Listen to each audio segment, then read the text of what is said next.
యోగాతో బరువు తగ్గడం సులభం కేవలం 21 రోజుల్లో.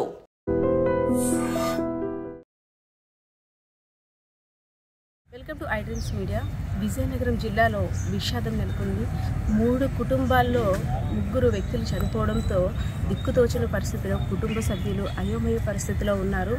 ఏదైతే నిన్న ఆదివారం సాయంత్రం విజయనగరం జిల్లా కొత్తవలస మండలం జామి అలవండ ప్రాంతంలో ఉన్న పెట్రోల్ బంక్ వద్ద ఒక బీభత్సం సృష్టించిన కారు కారణంగా 3 యువకులు మృత్యువాత పడ్డారు. సురేష్ అనే వ్యక్తి, అదేవిధంగా సూర్యప్రకాష్, అదేవిధంగా సాగర్ అనే వ్యక్తి, 3 కూడా ఒక కార్ డ్రంక్ చేసిన వ్యక్తి, మద్యం సేవించిన వ్యక్తి అతి వేగంతో వచ్చి 3ని ఢీకొనడంతో ఒక్కొక్కరు కూడా చెల్లాచెదురుగా పడి మృత్యువుల ఒడిలోకి జారిపోయిన పరిస్థితి అయితే తీవ్ర కలకలం రేపింది. కుటుంబ సభ్యుల యొక్క రోదనలన్నీ కూడా నిన్నంటుతున్నాయి. సురేష్ ఆ సాఫ్ట్వేర్ ఉద్యోగిగా విధి నిర్వహిస్తున్నాడు. 6 నెలల క్రితం మ్యారేజ్ అయింది. అంటే మా భార్య కన్నీరు మున్నీరుగా విలిపిస్తున్న పరిస్థితి. అదేవిధంగా సూర్యప్రకాష్ కూడా కొన్ని రోజుల్లో ఉద్యోగంలో చేరబోతున్నాడు. చేతికి అందిన కొడుకు తిరిగి ఇంటికి వస్తాడని ఆలోచిస్తున్న తల్లిదండ్రులకి నూడిల్స్ తింటానని వెళ్ళిన వ్యక్తి కానరాని లోకాలకు వెళ్ళిపోయాడు. మా బిడ్డ దేవుడు మాపై కన్నెర చేశాడంటే తల్లిదండ్రులు కూడా రోధిస్తున్న పరిస్థితి. అదేవిధంగా శుక్రవారానికి చెందిన సాగర్ అనే వ్యక్తి కూడా కొన ఊపిరితో, ఏదైతే యాక్సిడెంట్ జరిగిన తర్వాత కాస్త కొన ఊపిరితో హాస్పిటల్కి వచ్చిన తర్వాత కుటుంబ సభ్యులంతా కూడా మా బిడ్డ బ్రతుకుతాడు, మా బిడ్డ ప్రాణాలతో వస్తాడని ఆశ ఎదుర్కొస్తున్న తల్లిదండ్రులకైతే మాత్రం కన్నీటి శోకాన్ని మిగిలిందని చెప్పుకోవచ్చు. ఆ అబ్బాయి కూడా మృత్యువాత పడడంతో 3 కుటుంబాల్లో కూడా తీవ్ర విషాదం నెలకొంది. మేమేం అన్యాయం చేస్తాం అంటే, ఎవరైతే యాక్సిడెంట్ చేశారో ఆ కార్ డ్రైవర్లో కార్లో అయితే 4 ఉన్నారు. మద్యం సేవించి చాలా ఫాస్ట్గా ర్యాష్ డ్రైవింగ్ చేయడం కారణంగానే మా బిడ్డలు చనిపోయారు. ఎవరైతే డ్రైవింగ్ చేశారో ఆ వ్యక్తి ప్రాణాలతో బయటపడ్డాడు, బాగానే ఉంది. Because of air bags open అయిన కారణంగా ఎటువంటి దెబ్బ కూడా అబ్బాయికి తగలలేదు.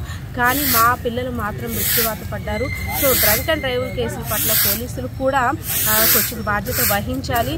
అందులోని నిన్న గ్రహణం కారణంగా మా బిడ్డలు ఇంటికి వస్తారు, గ్రహణం పట్టే సమయానికల్లా ఇంటికి వచ్చేస్తామని చెప్పి వెళ్ళిన బిడ్డలు అనంత లోకాలకి కానరాని లోకాలకి వెళ్ళిపోవడం నిజంగా కుటుంబంలో విషాదం అని చెప్పుకోవాలి.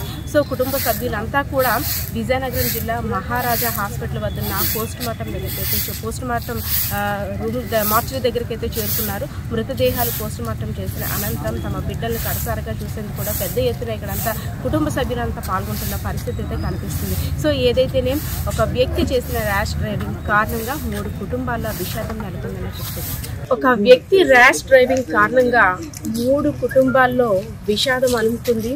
విజయనగరం జిల్లాలో ఉన్న జామి మండలం అలమండ పరిసర ప్రాంతాల్లో అయిన యాక్సిడెంట్ కారణంగా 3 కుటుంబాల్లో కూడా పెద్ద దిక్కులు కోల్పోయినట్టు అయిపోయింది. సో 3ది ఒక్కొక్కరిది ఒక్కో బాధ. కోట మండలానికి చెందిన సూర్యప్రకాష్, అలాగే సురేష్, అదేవిధంగా సాగర్, వీళ్ళంతా కూడా బండి అంటే వాళ్ళకి సంబంధం లేకపోయినా ర్యాష్ డ్రైవింగ్ కారణంగా ఒక కార్ని గుద్దుకొని మృత్యువాత పడిన ఘటన తీవ్ర కలకలం రేపింది. సో కుటుంబ సభ్యులు కన్నీరు మున్నీరుగా విలిపిస్తున్న పరిస్థితి. ఒక ర్యాష్ డ్రైవింగ్ చేసిన వ్యక్తి ఎవరైతే ఉన్నారో ఆయన ప్రాణాలతో బయటపడ్డాడు. కానీ ఈ 3 కుటుంబాలు అయితే మాత్రం విషాదం నెలకొందని చెప్పుకోవాలి. సో మృతుని యొక్క కుటుంబ సభ్యులైతే మాత్రం మహారాజా హాస్పిటల్ ఏదైతే ఉందో విజయనగరం పోస్ట్ మార్టం దగ్గర మృతదేహాన్ని తరలించేందుకు కూడా సిద్ధమవుతున్న పరిస్థితి. సో వారి యొక్క బిడ్డను కనసారి చూసేందుకు వారి యొక్క బిడ్డ మృతదేహాన్ని తీసుకెళ్లేందుకు బంధువులు కూడా అంటున్న పరిస్థితి. సార్ మీ అబ్బాయి పేరేంటండి? సూర్యప్రకాష్. ఏం చేస్తాడండి? అసలు నేను ఎన్ని గంటలకు బయటకు వచ్చాడు, ఏమైంది, అసలు ఈ విషయం ఎలా తెలిసింది? ఈవినింగ్ మేడం, అప్పటి వరకు సాయంకాలం వరకు ఇంటి దగ్గర ఉన్నాడు మేడం. నేను సండే కదా ఇంటి దగ్గర ఉన్నాడు. గేదెలు చూసుకొని న్యూడిల్స్ తింటాను డాడీ అని చెప్పేసి అలమండి వెళ్ళాడు మేడం. ఆ అబ్బాయి 7 ఫ్రెండ్స్ అండి, 2 సరదాగా సురేష్ అబ్బాయి 2 ఫ్రెండ్స్ అండి, సరదాగా వెళ్తారండి 2 కూడా. ఏ న్యూడిల్స్ పానీపూరి తినడానికి వెళ్తారు. సరే కదండి, నేను పెద్ద పట్టించుకోలేదు మేడం. నేను నాకు సెలవు ఇంటి దగ్గరే ఉన్నాను. ఇప్పటివరకు పశువులు చూసుకొని అప్పుడే వెళ్ళాడు మేడం సాయంకాలం 6 గంటలకి. ఈలోపు నాకు ఈ విషయం మా ఫ్రెండ్ ద్వారా తెలిసింది మేడం. సార్ బళ్ళు అనేసరికి అంటే మనం కరెక్ట్ గా వెళ్ళినా అవతల వ్యక్తి కరెక్ట్ గా లేకపోతే మనం అనుకుంటాం పిల్లలు ర్యాష్ డ్రైవింగ్, కానీ మన అబ్బాయి ర్యాష్ డ్రైవింగ్ చేయకపోయినా అవతల వ్యక్తి వల్ల అంటే ఇంత ఘోరం జరిగింది అనుకోవచ్చా? 100% మేడం. మా వాడు డ్రైవింగ్ కూడా చేయలేదు మేడం. వాడు డ్రైవింగ్ లైసెన్స్ లేదు, వాడు చేయలేదు. సురేష్ అనే అబ్బాయి డ్రైవింగ్ చేసి ఉంటారు. వీళ్ళిద్దరూ కలిసి వస్తున్నారు మేడం. ఎవరైనది నాకు ఇంకా పూర్తిగా తెలియదు మేడం. నాకు మా ఫ్రెండ్ అప్పుడైతే ఫోన్ చేసాడో అప్పుడు వెళ్ళాను మేడం స్థలానికి. వీడు ఇంకా కొనవూపురుతో ఉన్నాడని తెలిసి అలమండ హాస్పిటల్లో జాయిన్ చేస్తే హాస్పిటల్ వరకు నేను పారిపోయాను. వీడు ఇంకా చనిపోయిన వ్యక్తుల గురించి నేను చూడలేదు మేడం. నేను ఆ కంగారులో మా అబ్బాయి కోసం నేను పారిపోయాను మేడం. అప్పటికే వైద్యనగరం ఈ హాస్పిటల్ తీసుకొచ్చేటప్పటికి ఇక్కడ ఫస్ట్ ఎయిడ్ చేసుకుంటూ చనిపోయాడు మేడం. ఎస్, ఒక్కొక్కరిది ఒక్కో బాధ. సురేష్ అనే వ్యక్తికి 6 నెలల క్రితమే పెళ్ళైంది. ఇంకా కొత్తగా పెళ్ళైన జంట అంతలోనే ఇంత ఘోరం జరిగింది. కొడుకు వస్తాడు, తన భర్త వస్తాడని ఆశగా ఎదురు చూస్తున్న ఆ భార్యకి ఈ సంఘటన తెలిసిన తర్వాత ఒక్కసారిగా దిగ్భ్రాంతికి గురైన పరిస్థితి. సార్, సురేష్ అనే వ్యక్తి ఏమవుతానండి? అన్నయ్య ఏం చేస్తుంటాడు? అదేవిధంగా సూర్యప్రకాష్ ఇద్దరు వెళ్ళారు కదా. ఇద్దరు వెళ్ళినట్టు సురేష్ డ్రైవింగ్ చేశారు. డ్రైవింగ్ చేసినాక ఎక్కడ ఈ యాక్సిడెంట్ అనేది జరిగింది? సురేష్ వాళ్ళ మిస్సెస్ చందులు ఎన్నాళ్ళు అయిందండి?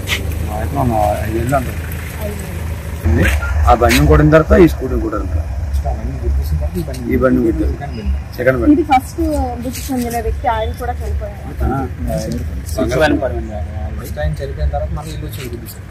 ఫస్ట్ వెహికల్ కుర్రోడిని వాడిని గుద్దిన తర్వాత సెకండ్ వెహికల్ ఇలా గుద్దాడు. వాడు చనిపోయాడు, ఇద్దరు చనిపోయాడు. ఆ విధంగా మా ఇద్దరు రెండు వెహికల్ కొట్టాడంటే మరి అంత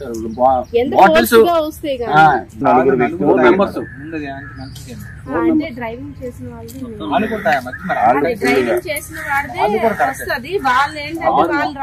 ముగ్గురు ఎస్కేప్ అవ్వడానికి ట్రై చేశారు. కానీ అలాగా మా వాళ్ళు దగ్గర కంట్రోల్ చేసి వాళ్ళని అక్కడ ఏదైతే మీకు తీరని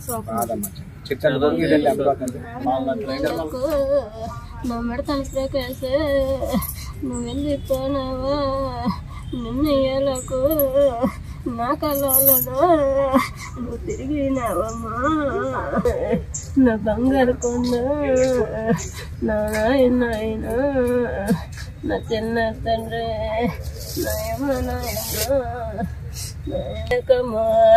మాయమ్మ నా ఎట్లయిపోయింది. పాలనకు చెందిన సాగర్, అదేవిధంగా సూర్యప్రకాష్, సురేష్, వీళ్ళు ముగ్గురిని కూడా ర్యాష్ డ్రైవింగ్ అంటే మద్యం సేవించి ఉన్న కార్ డ్రైవర్ వచ్చి బలంగా ఢీకొచ్చాడు. ఇద్దరైతే మాత్రం అక్కడికక్కడే మృత్యువాత పడ్డారు. ఇంకో వ్యక్తి కొనబూతుతో ఉన్న తర్వాత హాస్పిటల్కి తరలించిన తర్వాత ప్రాణాలు కూడా విడిచిన పరిస్థితి. ఎవరైతే డ్రైవర్ ఉన్నారో, ర్యాష్ గా డ్రైవ్ చేశాడో, మద్యం సేవించి మరీ డ్రైవింగ్ చేసిన వ్యక్తి సేఫ్ గానే ఉన్నాడు. కానీ ఏ పాపం ఎరుగని వ్యక్తులు మాత్రం మృత్యువాత పడ్డారు. సో ఇదంతా కూడా ఎలా అయిపోయిందంటే, నిన్న గ్రహణం కారణంగా ఎవరికి వాళ్ళు ఇంటికి తొందరగా చేరుకోవాలి, ఇంట్లోకి వెళ్ళిపోవాలనే ఆలోచనతో వీళ్ళు ముగ్గురు ఉంటే, ఏదైతేనే నేను ర్యాష్ డ్రైవింగ్ చేసుకుంటూ వెళ్ళిపోయి మద్యం సేవించి ఉన్నానా లేదా అని తెలుసుకోకుండా కూడా ఆ డ్రైవర్ మద్యం సేవించి ఇంత ఘాతకానికైతే పాల్పడ్డాడని తెలుస్తుంది. డ్రైవర్ కి అయితే ఎటువంటి ప్రమాదం కూడా జరగలేదు. Because of air bags open అయిన తర్వాత తనైతే సేఫ్ కండిషన్ లో ఉన్నాడు. కానీ ముగ్గురు కుటుంబాల్లోనైతే విషాదం నెలకొందని చెప్పుకోవాలి. సో రోడ్డు మీదకి వెళ్ళిన తర్వాత ర్యాష్ డ్రైవింగ్ కారణంగా జరిగిన సంఘటనలు చూస్తుంటే ఒక్కొక్క కుటుంబం రోడ్డును పడాల్సి వస్తుంది. ఒక పెద్ద దిక్కును కోల్పోతున్నారు. తమకు అండగా ఉంటారన్న బిడ్డలను కోల్పోయిన తల్లిదండ్రుల పరిస్థితి అయితే ఈ విధంగా ఉంది. వారి కన్నిటిని తుడిచేవారు ఎవరు కూడా, అంటే ఎంత చెప్తున్నా సరే వాళ్ళని ఓదార్చలేకపోతున్న పరిస్థితి అయితే ఇక్కడ విజయనగరం మహారాజా ఆసుపత్రి వద్ద అయితే నెలకొన్న పరిస్థితి అయితే ఉంది. కెమెరా పర్సన్ బాలకృష్ణతో పద్మ, ఐ డ్రీమ్స్, విజయనగరం. నిజంగా ప్రస్తుతం ఉన్నటువంటి సమాజం దేనికి ప్రయారిటీ ఇస్తుంది? ఆర్థిక సంబంధాల చుట్టూ మాత్రమే తిరుగుతుంది. మళ్ళీ ఎన్నికలంగానే చాలా విరక్తి కలుగుతాం. మంచి అనిపిస్తుంది కదా, లేడీస్ కూడా ఛాలెంజింగ్ జాబ్స్ చేసినప్పుడు చాలా బాగుంటది. ట్రాఫిక్ అసిస్టెంట్స్ గా నియమించిన ట్రాన్స్జెండర్స్ అందరితో సాల్యూట్ చేయించుకుంటున్నారు. ఫుడ్ డెలివరీ ఇవ్వటానికి వెళ్ళినటువంటి డెలివరీ బాయ్ అనిల్ పై కళ్ళ ముందు